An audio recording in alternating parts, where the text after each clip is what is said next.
Test એટલો fine છે ને કે જાણે તમને એવું લાગે તમે કાંદા લસણવાળી જ ખાવો છો, પણ એટલી ટેસ્ટી છે.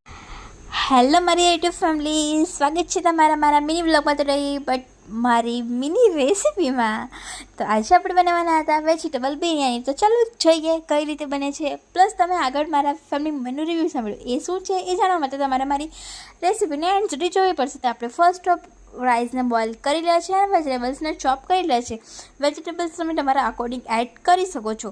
તો વેજીટેબલ્સને ચોપ કર્યા પછી વોશ કરીને એક બાઉલમાં લઈ લઈશું અને ત્યાર પછી વેજીટેબલ્સમાં સ્પાઇસીસ એન્ડ દહીં નાખી આપણે એને મેરિનેટ કરી લઈશું. દેન આપણે એને 20 થી 25 મિનિટ માટે સાઈડ પર મૂકી દઈશું, જેથી કરીને મસ્ત રીતે અંદર મસાલો પચી જાય.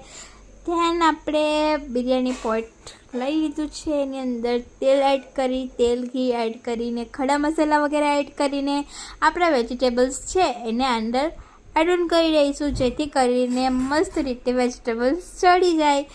તે માટે આપણે વેજીટેબલ્સને ઢાંકણથી કવર કરી લઈશું, જેથી કરીને વેજીટેબલ્સ સારી રીતે ચડી જાય. ઓકે, તો તમે આગળ રિવ્યૂ સાંભળ્યા તે મુજબ તમને કંઈ તો ખ્યાલ આવ્યો હશે કે આ શું છે શું નહીં. તો ચાલો હું તમને જણાવી દઉં કે આ રેસીપી હું નથી બનાવતી, પરંતુ મારા મામા બનાવે છે. હું ઓનલી ફોર શૂટ કરું છું. તો અમારે ત્યાં મારા મામા રસોઈયા છે એન્ડ આપણે 100 માણસથી લઈને 2000-3000 સુધીના માણસની પણ રસોઈ બનાવી આપે છે. તો તમારે પણ બનાવડાવવું હોય, મતલબ ઓનલી ફોર વેજ જ નહીં, વેજ, જૈન અને નોનવેજમાં પણ આપણે વેરાયટી બનાવીએ છીએ. તો તમારે પણ બનાવડાવી હોય તો હું એક નંબર ડ્રોપ કરું છું, નંબર પર તમે કોન્ટેક્ટ કરી શકો છો.